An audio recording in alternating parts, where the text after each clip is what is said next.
Eu vou aproveitar o gancho aqui para tratar do tema que eu ia falar na live de hoje, né? Não é exatamente sobre essa questão, mas eu vou mencionar que é o problema da agitação e propaganda. Eu já havia falado isso no vídeo, no trecho lá, que eu trato das mudanças no canal, né, que eu trato sobre o problema do conteúdo aqui do canal, e eu falava que o nosso conteúdo ia ser majoritariamente de propaganda e não de agitação, mas é importante que a gente demarque linha com essa questão e que fique bem claro, né, esse problema da agitação e propaganda e do que a gente compreende sobre essa questão. Né? E por que, em suma, a gente não vai continuar tratando, e sempre tratou do Brasil, do ponto de vista da propaganda, mas nós não vamos fazer um trabalho de agitação aqui no YouTube, né? Por quê, né? Porque existe uma tendência atualmente, principalmente de diversos companheiros que estão começando aí, de ir um pouco na onda do que diversos youtubers, influenciadores vêm falando sobre o problema da teoria revolucionária. Particularmente o próprio Jones faz isso bastante, que é afirmar, desprezar o papel da teoria revolucionária, desprezar o papel da luta política, da luta ideológica, da luta teórica, da luta filosófica e dos problemas políticos mais gerais tocantes ao movimento comunista internacional, ao movimento revolucionário como um todo, e afirmar que se trata unicamente de falar sobre o Brasil, de uma forma genérica, sobre os problemas do Brasil, sobre o marxismo brasileiro, e esse tipo de coisa.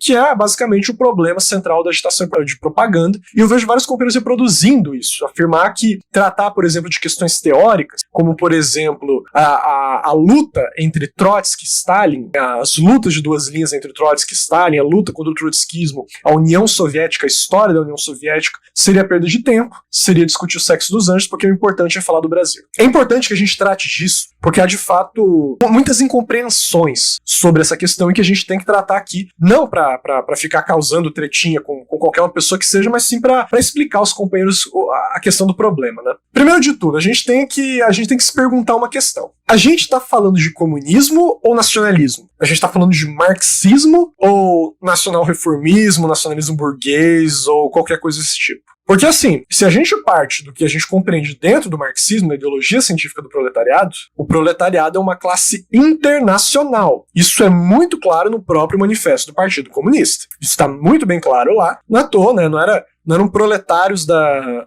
Alemanha univos, proletários da Europa univos, eram proletários de todo o mundo univos. O proletariado é uma classe internacional. O que significa que falar da classe do proletariado do Brasil, da Rússia, da China, das Ilhas Canárias, da Samoa Americana, do Haiti, é falar da mesma classe. Da última classe da história, a classe que não tem mais nada a perder, e a classe que desenvolveu através da sua luta, sua ideologia científica, e que tem como meta final o comunismo. Isso é importante que a gente destaque. A meta do proletariado, o objetivo final do proletariado não é o socialismo. Tem várias pessoas que falam que o socialismo como objetivo, como meta. Não é. A meta final do proletariado é o comunismo. Tá? O socialismo é uma expressão que se manifesta no modo de produção, na política da sociedade, como transição ao comunismo, para que se desenvolva a luta de classes. Isso é a meta do proletariado. Ou seja, quando a gente trata sobre as questões históricas da classe operária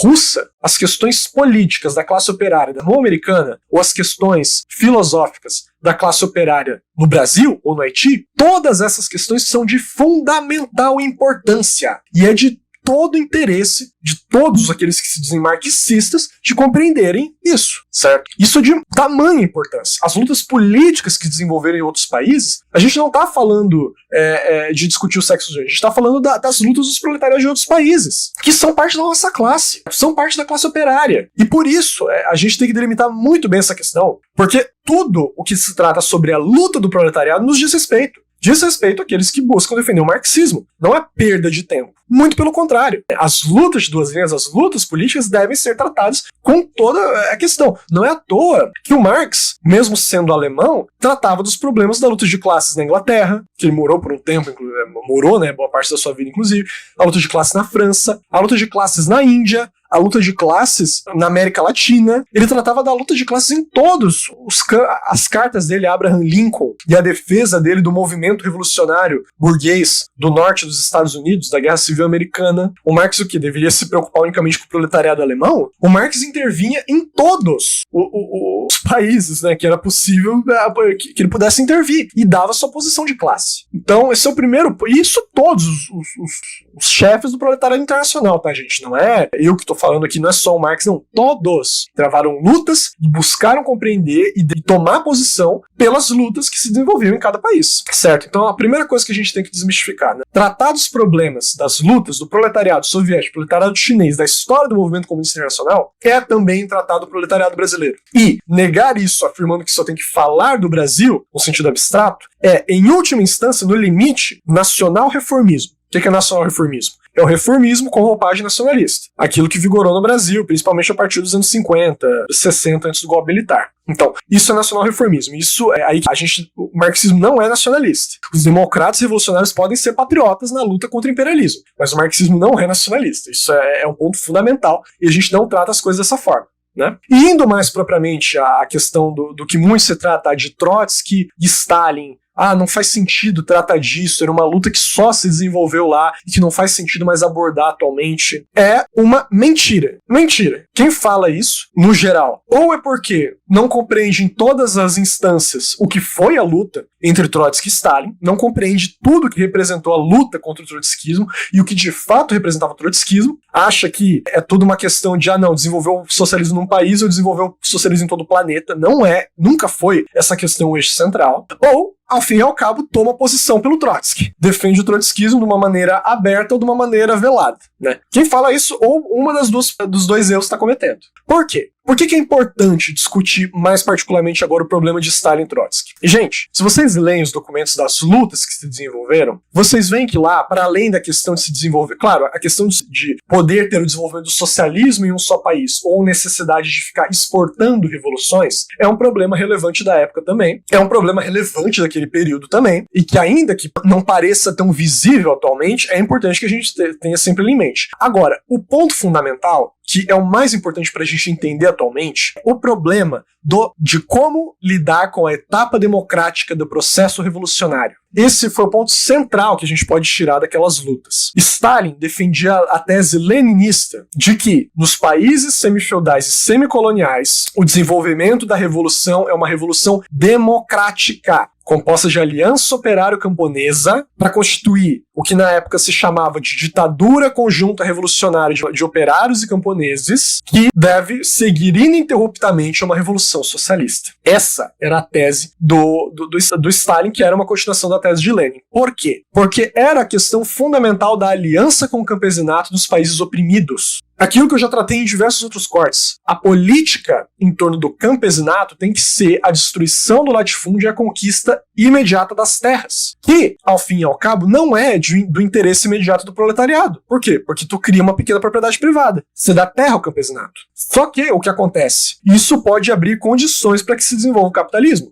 Mas como a direção da revolução é proletária, isso não vai acontecer, não vai se desenvolver o capitalismo. Vai se fazer imediatamente o trabalho com o campesinato para converter a terra do campesinato na propriedade coletiva. É um processo de doutrinação e convencimento que foi feito na União Soviética, foi feito na China, foi feito em diversos lugares. Agora, para ganhar metade da classe, para ganhar boa parte daquelas massas oprimidas, né, que não estão sob uma exploração diretamente capitalista, cabe atender aos interesses políticos dessa classe também, sem nunca renegar a direção proletária. Era isso que Stalin defendia. E o que Trotsky defendia? Trotsky defendia que ele não negava abertamente a existência de uma etapa democrática que era necessário à aliança operário-camponesa. Mas o que ele falava? Trotsky falava que, primeiro, ele negava que tivesse ocorrido uma ditadura conjunta revolucionária de operários e camponeses na Rússia. Ele afirmava que isso nunca existiu na Rússia, completamente mentindo sobre o que o próprio Lenin analisou sobre o caráter da Revolução Russa. Quando a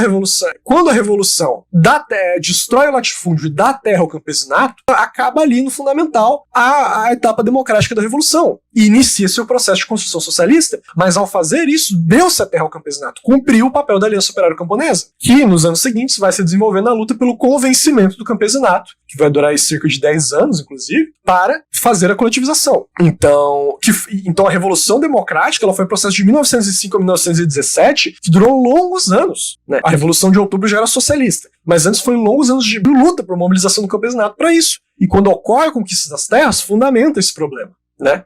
E o Trotsky vai dizer que isso nunca existiu. Nunca existiu essa ditadura conjunta de revolucionários camponeses. O que ele colocava foi uma ditadura imediatamente do proletariado, ou seja, o caráter da revolução era imediatamente socialista. E aí, quando ele vai tratar nas lutas em torno da Revolução Permanente, ele falava dos países oprimidos, semicoloniais, que se desenvolveram uma revolução permanente, logo a tomada de poder político do proletariado, o coletivismo é para ser colocado na ordem do dia. O que ele está falando aqui? Ele está falando que, a partir do momento que o proletariado faça sua revolução, ele coloca isso com todas as letras. A resolução da etapa democrática se dá através do coletivismo, que é fundamentalmente a negação da Aliança Operária Camponesa, por mais que ele afirmasse formalmente que defendesse. Mas defender o coletivismo na ordem do dia, logo o processo revolucionário, imediatamente, sem fazer a conquista da artesanato, é justamente acabar com fraturar a Aliança Operária Camponesa. É dizer adeus para o processo revolucionário, porque sem a Aliança Operária Camponesa não acontece revolução. E era isso que o Trotsky defendia, isso está nos textos dele sobre a Revolução Permanente. Muito claramente, muito claro. Né? Então, e como que isso se expressa hoje em dia no Brasil, né? Por que é importante para o proletariado brasileiro conhecer isso? Os trotskistas foram completamente derrotados por Stalin. A tese dele foi varrida pro lixo da história e que vigorou na Internacional Comunista, nas revoluções de todo mundo, foi a linha marxista-leninista do camarada Stalin. Agora, impossível negar a necessidade da revolução democrática para resolver a etapa democrática, a ditadura que na época se chamava conjunta de revolucionários de operários e camponeses e atualmente se chama de a nova democracia, com o desenvolvimento qualitativo do presidente Mao Tse-tung, impossível negar isso, que vão fazer Trotsky, que vão fazer os trotskistas, anos depois da morte de Trotsky. Vão dizer que a etapa democrática não existe. Vão dizer que não existe campesinato e que cabe ao proletariado uma revolução imediatamente socialista. Do que eu tô falando?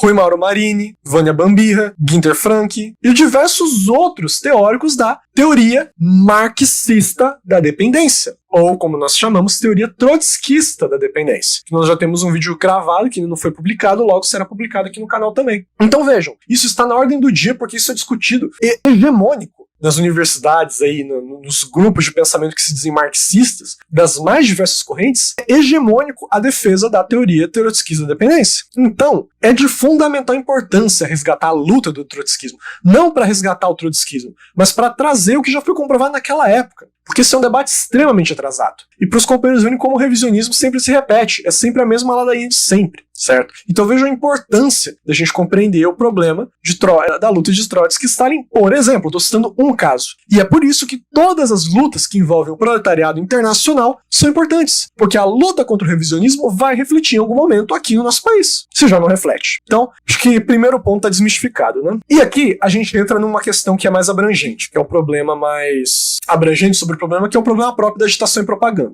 que é a diferença de você fazer uma politização para massas de trabalhadores no geral, sejam operários, camponeses, pequeno-burgueses, enfim, massas de trabalhadores no geral, e a politização para aqueles seus elementos mais avançados do proletariado, do campesinato, da pequena burguesia que seja, que estão dispostos como um todo a tomar os interesses de classe do proletariado e vanguardiar um processo revolucionário no nosso país. Existe uma diferença muito grande de você fazer a politização do primeiro grupo para a politização do segundo grupo. A isso, Lenin vai sintetizar com o problema da agitação e o problema da propaganda, e vai diferenciar ambos. Quando a gente fala da politização para as massas de trabalhadores no geral, a gente parte da ligação do geral ao particular. É parte dos problemas concretos da realidade cotidiana, dos problemas econômicos mais profundos das classes trabalhadoras, do proletariado, do campesinato, quais sejam, e politizar através da organização, da mobilização por aquelas demandas, e a politização em torno delas, de organizar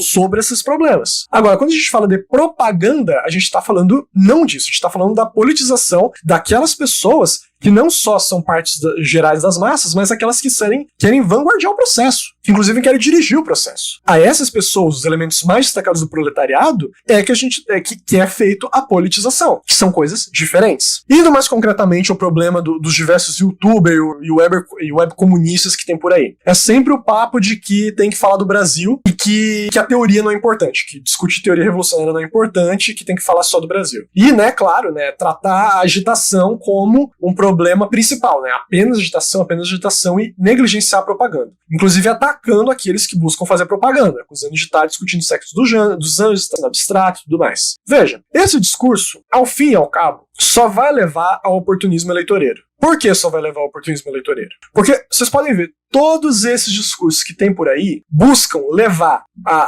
o problema da discussão política, da politização, para o centro do parlamento burguês, do parlamento burocrático latifundiário do nosso país, particularmente. Que é levar o problema das eleições, de votar em candidatos de esquerda radical, de votar, de apoiar candidatos que vão apoiar pautas a favor dos trabalhadores, do proletariado, ficar lá batendo em vereador, em deputado que é mais velho, que tem mais votos, para ficar angariando like, e no final das contas buscar uma vaga de vereador, né, um carguinho eleitoral propriamente, parlamentar. Todos esses papos levam a isso. Vocês podem ver cada um do pessoal que fala sobre esse assunto no Fundamental. Porque uma coisa é assim, uma coisa é você dar atenção para a agitação, e logo mais eu falo sobre o problema da agitação. Mas quando você leva a agitação para o problema do eleitoralismo, você está caindo no erro de Lenin, que falava do economicismo, que é negligenciar a luta política. A luta política, que está diretamente relacionada à propaganda. Que é o problema que Lenin destacava da conversão da luta econômica na luta pelo poder, né? Que o Lenin tratava disso com uma maestria fundamental. E então, o primeiro ponto disso é atacar essa questão do oportunismo eleitoreiro. Não,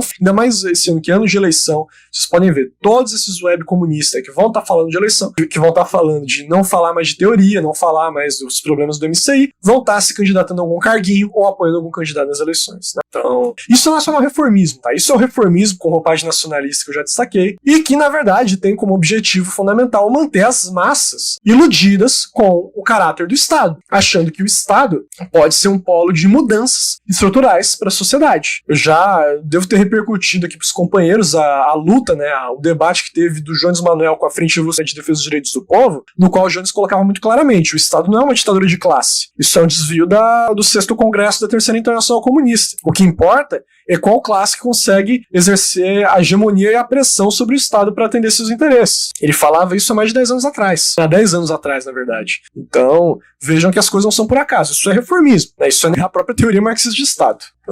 E outro aspecto dessa questão também. Aí vai a questão do nível ideológico e do nível de teoria, particularmente desses elementos mais avançados do proletariado. Dizer que não pode tratar de teoria ou diluir a teoria a tal ponto, a discussão teórica filosófica a tal ponto, que ela seja digamos assim, supostamente compreensível para todas as massas, a ponto de não ter quase mais nada de marxismo lá, novamente, isso é oportunismo. Uma coisa é o que Stalin defendia da vulgarização do marxismo. A vulgarização do marxismo é fundamental, porque você vulgarizar o marxismo, a ideologia científica do proletariado, para as massas. Agora, quando você fica diluindo ela, café com leite, principalmente mesclando com esses problemas, unicamente os problemas econômicos, fundamentais da classe operária, você vai estar, na verdade, principalmente com esses elementos mais avançados da classe, deixando eles na ignorância. Não vai estar ensinando para aqueles que possuem, que querem ter o conhecimento teórico para vanguardiar um processo revolucionário, não vai estar ensinando para eles o que de fato é o marxismo. E eles não vão saber o que é o marxismo, eles vão ficar reproduzindo Aí você vai gerando o problema, que é criar o dono da teoria. Vai ter uma pessoa que já leu os 3 livros do Capital, que já leu todas as obras do Marx, do Lenin, que sabe de tudo, e o resto não tem que se preocupar com isso, porque isso ele já sabe. E ele já está aplicando isso na linha política do Brasil, ele já está aplicando o leninismo no Brasil.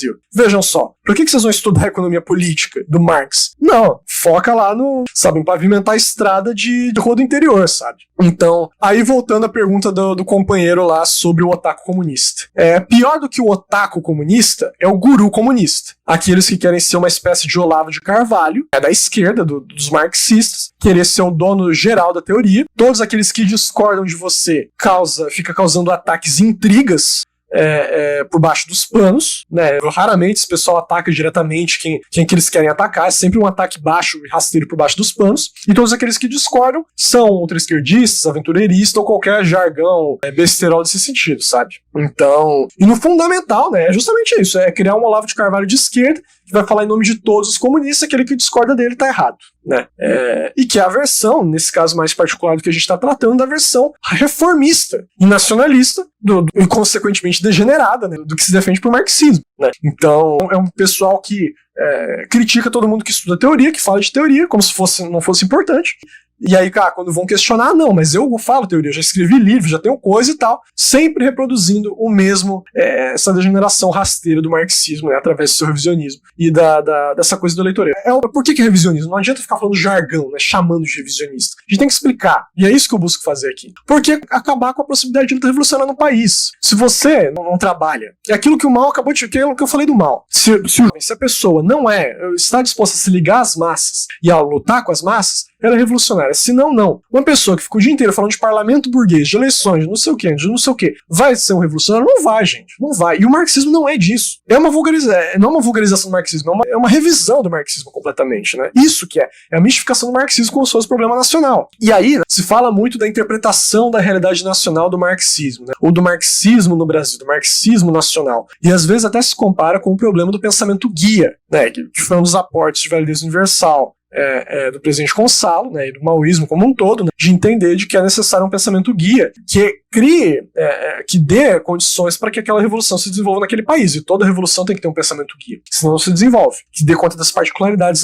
das lutas políticas locais, da história local e de todas as dinâmicas lá que se desenvolvem. Mas o que esse pessoal esquece é que o pensamento guia, ele primeiro é a aplicação criadora das verdades universais do marxismo, leninismo, maoísmo, principalmente maoísmo, aporte de validez universal, presidente Gonçalo. Não é qualquer coisa que você imaginar Deus dará, pegar as teorias já batidas da Segunda Internacional, reformista, revisionista e social imperialista, e buscar aplicar no nosso país. Não, é através do mais alto que já se desenvolveu a ideologia do proletariado. Então, não se trata de pensamento guia e não se trata de nacionalismo. Né? E nesse sentido, se a gente quer pegar as verdades universais do marxismo e aplicar e fundir com a realidade nacional, a gente tem que ter um domínio das lutas de duas linhas do movimento comunista internacional. Tem que ter o domínio das lutas de duas linhas. Por quê? Porque é através disso que consegue se separar marxismo e revisionismo, que consegue se separar o que havia de correto, né, no MCI e aquilo que foi tráfico da burguesia. Como Lenin falou, tomar posição. O principal não é ficar analisando e discutindo o sexo dos anjos. O principal é ter posição, é ter síntese. O presidente Gonçalo falava, o estudo ele tem duas elevações. A análise e a síntese. Tem duas formas, análise e síntese. Qual que é a principal? É a síntese. Porque com a síntese você tem um salto de qualidade, você consegue tomar posição sobre algo. Era isso. Era principalmente positivo, era principalmente negativo, era revisionista, era marxista. Isso é a síntese. Claro, a síntese deve ser construída através da análise, mas a síntese é o principal. E ter isso muito bem claro é a tarefa de todo mundo que se diz marxista, que se diz bolsonaro, que se diz democrata. Porque sem isso, vai se reproduzir os mesmos erros, os mesmos desvios, o reformismo, o nacionalismo, o revisionismo que se foi cometido no passado. Em suma, a teoria da burguesia que se infiltrou no marxismo. Certo? Então, a gente tem que ter muito rigor científico, a gente não pode rebaixar a teoria nesse ponto. É essa a importância fundamental da teoria e do estudo histórico, político, ideológico do movimento comunista internacional. A agitação tem que ser feita? É claro que tem que ser. Em nenhum momento eu falo contra a agitação de maneira nenhuma. Inclusive eu recomendo aos companheiros, quer ver agitação? Acompanhe o Jornal Nova Democracia, acompanhe o programa X da Questão, os demais programas do jornal, acompanhe o próprio companheiro João Carvalho e outros companheiros aí que fazem programas da situação nacional. A questão é aquilo que o presidente Mao falava. Como que você define se uma agitação é correta ou incorreta? Se você está aplicando os 3 cons. O que são os 3 cons? Viver com as massas, lutar com as massas, trabalhar com as massas. A agitação política ela só pode ser feita com os 3 cons, porque senão você não conhece a realidade das massas, né? E o jornal Nova Democracia vive nas partes mais profundas das massas que os companheiros podem ver. Aí cabe aos companheiros julgar aí, de todo esse pessoal que fala de agitação, aqueles que de fato aplicam os 3 cons e aqueles que de fato são só ladainha eleitoreira. E aí fica da consciência dos companheiros. Então, por fim, né, só para deixar claro de uma vez por todas, né, a gente sempre estimula que os companheiros estejam consumindo conteúdo de agitação, mas não é o nosso tipo de conteúdo. É um tipo de conteúdo de propaganda teórica, a partir do ponto de vista histórico, a partir do ponto de vista ideológico, do movimento comunista internacional. E vai continuar sendo assim. A gente não vai estar tratando das questões mais minuciosas da agitação aqui no nosso país. Isso significa que você não vai falar do Brasil? Claro que não. Eu falo do Brasil desde que eu comecei esse canal. A história do movimento comunista brasileiro é falar do Brasil. A história do Partido Comunista do Brasil, que eu tenho um vídeo de 1h20 sobre, é falar do Brasil, do ponto de vista da propaganda e da história, né? E é de fundamental importância isso. Então, deixar isso bem claro aos companheiros. Mas, claro, sempre que eu tratar disso vai ser sempre do ponto de vista do proletariado proletariado. Mas que ficar tratando isso do ponto de vista do meu país, do nacionalismo, unicamente das particularidades, sem dar conta do geral, é nacionalismo burguês e não tem nada a ver com o marxismo ou com a ideologia científica do proletariado como um todo. Acho que ficou claro, né, essa dúvida aos companheiros. Espero que tenha sanado esse problema, né, do otaku comunista. Não cheguei a ver toda a questão dessa discussão e tal, mas aquilo, pior do que o otaku comunista é o guru comunista. E esse vocês podem ter certeza que é muito mais danoso ao movimento que se desenvolve atualmente.